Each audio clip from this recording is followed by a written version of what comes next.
Hello and welcome to SweetSpotDFS. This is a review video for the 2021 Waste Management Phoenix Open. And what I usually like to cover in these videos, I like to do a recap of the tournament, who won, what the storyline was throughout the entire tournament, and also who finished inside the top 10, whether it was a surprise or not, that kind of stuff. And then I like to cover what I did right and what I did wrong leading up to this tournament. So that includes the preview video, whatever I had in there, as well as the strategy video.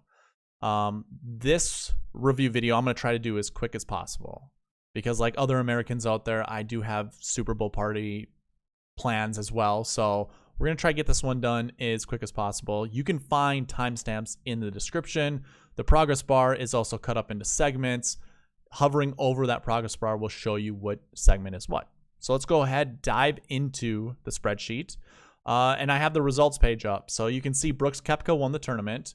The Bash Brothers won once again. DJ won over Seas. Brooks won on American soil. All things are good, right? It was kind of an interesting tournament. Like, Brooks chipped in for eagle on 17 to put him to that 19 under mark. Schauffele and Spieth, I feel like, had opportunities. Schauffele ended up hitting in the water, as did Spieth actually on hole 17. And Schauffele made bogey. Spieth made par. Really, if either of them got birdie, they could have really had a good chance to tie Brooks on 18. But I think it was Schauffele's tournament to lose. And he obviously didn't play very well. I think he shot an over round par. Actually, I think maybe it was, I think it was +1. Which is, that's not good. So, some surprising notes up here. KH Lee, haven't seen him in forever. He finished second. Good for him. Steve Stricker. In every tournament I see him in the PGA Tour, I kind of just write him off and say, he's too old. But he had his game going well at the Phoenix, or at this Waste Management Open. A lot of it, I think, had to do with the fact that tournament conditions were perfect. You could say most of these pros should do better, but obviously Stricker has played this tournament plenty of times. So he has the experience, that kind of stuff. It is still a surprise to see him up there. Okay, what I usually like to go from here is look at the optimal lineup versus the GPP winning lineup. Whatever the highest entry fee is that I entered for the week, GPP wise, that is, I will compare the optimal lineup against it. So, $1 GPP winner scored 642 total points, used up all 50,000 of the salary, and that consisted of Xander Schauffele, Carlos Ortiz, Jordan Spieth, Scotty Scheffler, Sam Burns, and Matt Jones. Matt Jones obviously finished, I shouldn't say obviously, but you can see on the screen he finished 30th. I actually have this sorted by DK points. Yeah, he finished 30th place. Now, the $1 GPP winning lineup scored 642. The optimal scored 737. So almost a full 100 points over that GPP winning lineup. So I would say this. A lot of people did not do well during this week because that kind of gap is a pretty ridiculous. Now, 47,700, most people aren't leaving $2,300 on the table. And I'm not even advocating to that kind of thing. But I'm just saying, some people probably didn't have a creative way of creating lineups and just stuck to what they felt comfortable with. If we were to go ahead and try to construct a plausible lineup, like one that's reasonable, I think it has to consist of these 4 golfers up at the top. So it would be those 4. We'd probably have to drop down to someone who's like 9,100. And we have basically $7,000 to work with. So JT Poston is obviously the easy fill-in. So 49,700 would have created this lineup, and it would have scored 725. So 12 points behind the optimal lineup, but still 50-some points above, well, more than that, 80 points above the GPP winning lineup. So, yeah, a lot of people, I think, missed out. Again, my whole thought here is not the greatest lineup building, and I get it. It's difficult. It's volatile, as people like to call it, but I think we could have gotten there. One thing I want to add before we get into the DK page is that the one thing I got right, actually, I could actually bring back to the results page. I had forecasted that the winning score would be somewhere between 18 and 21 under. And that had to do a lot with the fact that the conditions, like the weather, looked really good, very little wind. And without fans, I know there were some at this tournament, but you know what the trend has been without fans, the scores have been much lower. So that was kind of my thought process. I thought it was going to be lower than the average finishing position or the average winning score over the last 7 years, and it ended up coming to fruition. So we got that part right. The other thing we got right was the fact that you needed a $10,000 plus golfer in the optimal lineup and a 6K golfer. So it ended up happening. Xander Schauffele, KH Lee, but also Matthew Neesmith. Ended up having 2 6K golfers in the optimal lineup. I just said at least. Some people are very they take the very conservative route, the very easy route, and say, I'm never going to play someone in the 6K range. Well, you're never going to win a GPP by doing that. I mean, it's not never, but I would give you probably a 1 in 50 chance of winning a GPP lineup by not rostering a 6K golfer. And that was kind of one of the interesting things we saw on Twitter was, I think it was Rick Gaiman had brought up this whole price range thing of winners of certain price breaks. Hey, guess what? We do that here at SweetSpotDFS. I always look at the price buckets, right? Every preview video since the beginning of this year, we've looked at pricing.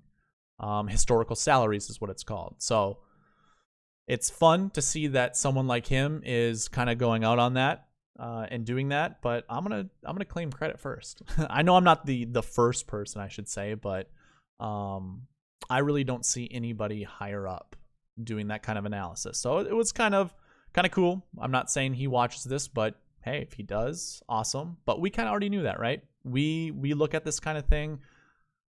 I think a lot of people were kind of proclaiming, oh, hit the 8K range. Like always, play golfers in the 8K range. That's the best. Well, no.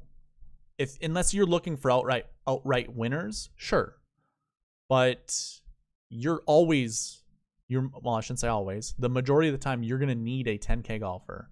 I've seen 10K golfers more inside the top 10 than I've seen 8K golfers. And I would say if you're creating lineups, you should never skip the 10K range. At least put percentages on it. Allocate 10% of your lineups to, anti-10K and above golfers. That's fine. But 90% of your lineup should have a 10K golfer in it. So that's my little mini rant. But yeah, we got that part right too. So the salaries, we knew we needed a 10K golfer. We knew we needed a 6K golfer, and it came to fruition. Let's go ahead and get into the spreadsheet. And this is where we're just going to talk about buckets because that was the big thing. Actually, what I should say, let me bring up Time Pairings because I ended up creating lineups this week. Almost primarily, I think I created 107 lineups, and all but 10 of them had some kind of tee time combination of golfers playing together. So, like, for instance, I had a Louis Oosthuizen lineup as well as a Scotty Scheffler lineup, well, paired with a Scotty Scheffler lineup. So I had these two golfers together. It was a pretty decent lineup, but it was also in a winner-take-all contest. So I needed the right mix of golfers, and it just didn't end up happening. I think I had a miscut in that one. I also had a Matthew Naismith with a James Hahn lineup. That one also did really well, but that was in a contest where it was like the top 30 got paid out, and I finished like somewhere under 100 or something, 100th place. So it just didn't work out. Altogether, pairing golfers up by Time Pairings did not work out this week. I've been noticing kind of a trend that it just isn't working out, period. It's really difficult. I'm not saying you can't get there, but yeah, I think it's kind of, it's very limiting. Like there were some good lineups, don't get me wrong, that I had. I only did them once though. Like I only had one Matthew Neesmith and James Hahn lineup. So I'm going to have to think of a way to kind of incorporate a core to go with, maybe, adding additional pieces of, say, a tee time pairing, that kind of stuff. So for me this week, didn't work out the greatest. I think I put in 50 and made 5. So a bigger loss than usual. I shouldn't say than usual. It was one of the bigger losses of the year for me, but it was also very experimental. So I don't mind so much what ended up happening. I had a lot of Justin Thomas, I can tell you that. Actually, let me pull up the DK optimizer for you guys, and I can scroll in just a little bit. So I accidentally saved one lineup while I was trying to figure out different things with the optimizer. But you can see what my ownership percentages are right here, and this is how I created my lineup. So I haven't changed any of this. I think, like I said, there was one lineup that saved. It doesn't really change ownership that much. I had a lot of Justin Thomas. Really like Justin Thomas. Xander was my number 1 ranked golfer in this field. He obviously finished second, so that was good.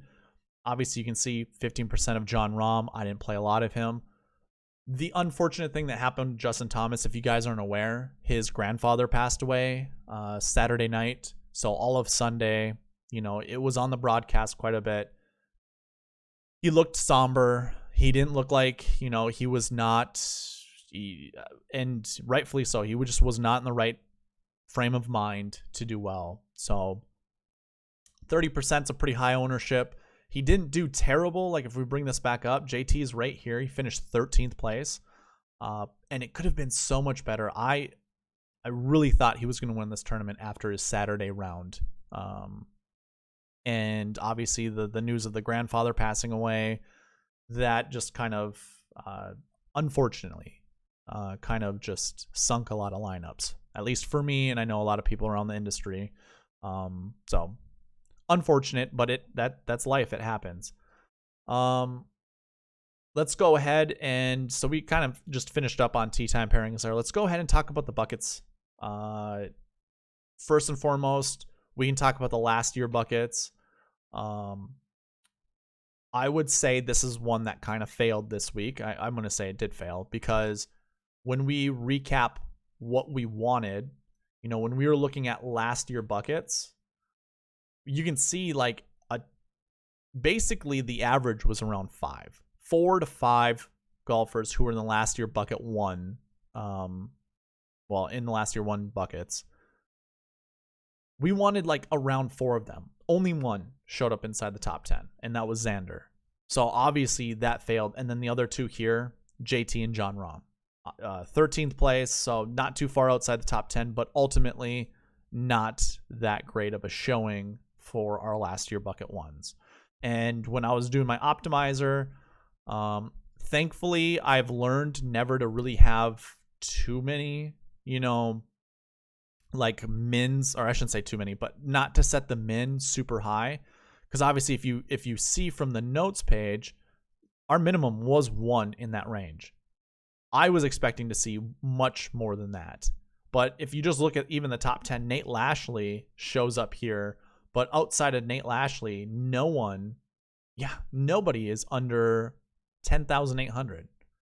So unfortunately, last year ones disappointed in a big way. Last year twos, though, that did not place from the year before, this average here was 3.4. So basically 3.5. You wanted around 3. That kind of showed up pretty decent. Stricker and Neesmith, very easily priced. But if you wanted a well-rounded lineup, doing an Ustays and Koepka would have been fine too. The number 1 bucket combination were 1-1s. None of them showed inside the top 10 this week. So when we look at the bucket combinations, this is going to turn to 6 out of 8 years instead of 6 out of 7 years. So that one also failed. Unfortunately, the bucket system wasn't that great. I will say this, though. I don't see many 5s or 6s up there. A lot of our 5s and 6s are down here. Not a very, they weren't even a strong showing, but obviously Sebastian Munoz was one of those mispriced guys, but being a last year bucket 5, it worked that way, where he ended up doing, pretty terribly. Daniel Berger would have been one of the worst. I know a lot of people were on him. One of the biggest disappointments. You know, obviously his Friday round, if you were watching him, wasn't that great. It was disappointing to say the least. And then Harris English as well. Another disappointment. Thought he would do a little better than that.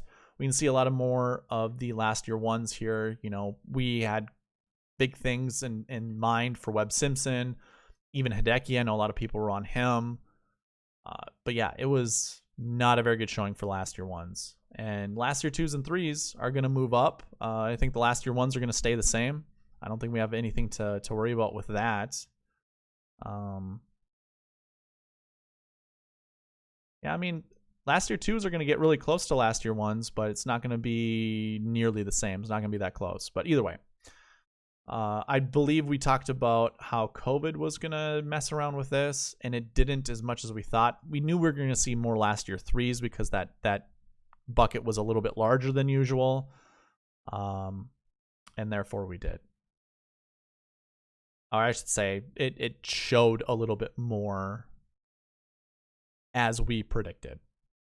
You would have to go back to the preview video and obviously understand, or if you want to understand what we're talking about, check it out there. But it's just going by finishing positions from last year, throwing them into a bucket. The lower the number, the better. Same goes with last week bucket, but this one isn't as prevalent as the last year bucket.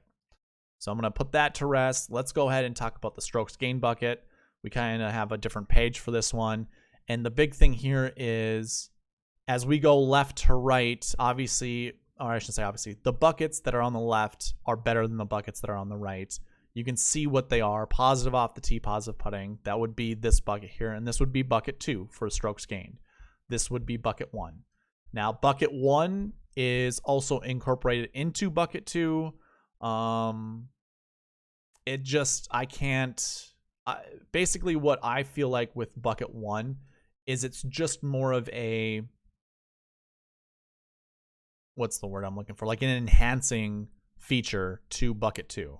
To see someone who has everything positive as opposed to just positive off the tee, positive putting, I think that plays a bigger factor. Like, it's better that way.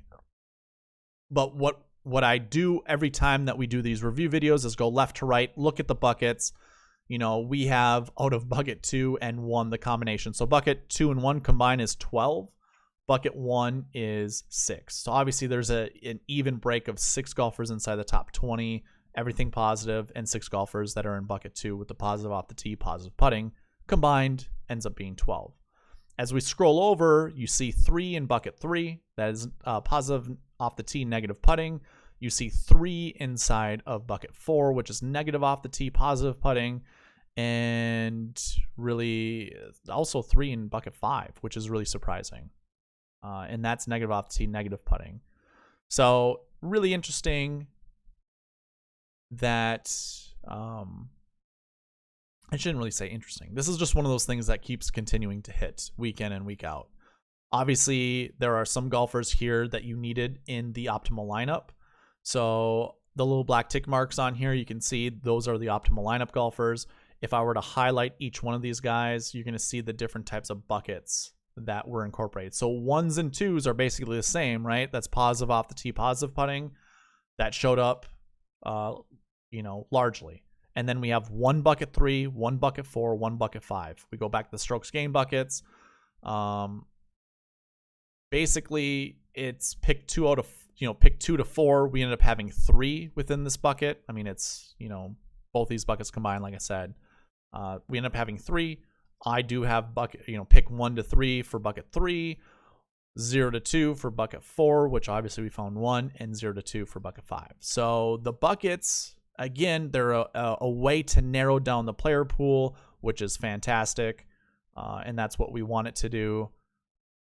It ended up hitting again. So this makes it, like 4 out of 5 weeks or something like that, where this has been spot on. I think the RSM Classic is the only tournament I can recall where it didn't really work out to our favor. But so far, looking good, and we'll continue going on with this, going down this route. What I would love to do, because we're starting to finally get enough information week in and week out, is basically, let me hide some of this stuff. I have last week's scoring stats. What I want to do in my reviews is take a little bit more time and kind of cover, you know, did anyone who played last week do well at this tournament? And obviously you can see many of our guys here inside the top 5 played last week. We can see a couple missed cuts, obviously, and a couple decent finishes. That's 2 second place finishes for Xander in a row. It's pretty good. But either way, what I would want to do is look at, you know, all the strokes gained stats from last week, and then kind of look at also recent form. You know, I have this whole section here for recent form, which goes over DK average, scoring average, that kind of thing, and look at the strokes gained that way. We can see season long, but then also kind of combine it against, you know, recent form versus baseline. So Brooks had been coming into this tournament with, you know, very poor finishes. DK points were down 30 points from his average. That's what this is right here. So it's recent form versus his baseline. Obviously, we can always look at regression in one way or another, positive or negative regression. We can see some guys who have been playing a little bit hotter than they usually do. KH Lee could have been one of those, you know, that we're trying to figure out. But this is like an all-encompassing, you know, analysis, basically. Anything that's negative means they're doing worse. Anything that's positive means they're doing better. But yeah, I would love to get in this in the future. Right now, though, I think I'm going to call her quits. I'm going to be working on the optimal lineup going forward. I also heard a lot of good feedback, kind of with the whole, you know, you're covering a lot of things and I'm getting lost in a lot of the stuff. So I'm going to try to make it a little bit more condensed, a little bit easier to follow, try to get it a little quicker. Another thing that has changed is I'm no longer going to do 3 videos prior to the start of a tournament. So before I was doing a preview, a course fit, and a strategy. For the longest time, as much as I thought the course fit would be a fun video for me to do, all it does is it adds more time and it takes away from analyzing and prepping for videos, basically. So I think having that course fit inside the preview video is definitely a more beneficial thing for me to do. So that's what we're going to end up doing. And we'll go from there. So expect to see preview videos on Monday, strategy videos still on Tuesdays. Somewhere down the road, I think maybe a live chat on Wednesdays would probably be beneficial for me as I'm creating lineups. You guys can see my process, that kind of thing. And then obviously on Sundays, we'll go right into the review video. But with that, I'm going to call this video quits, or not quits, but we're just going to end it there. Thank you guys for watching. Please leave a like, comment, and subscribe, and I'll see you in the preview for the AT&T Pebble Beach Pro-Am. All right, see you later.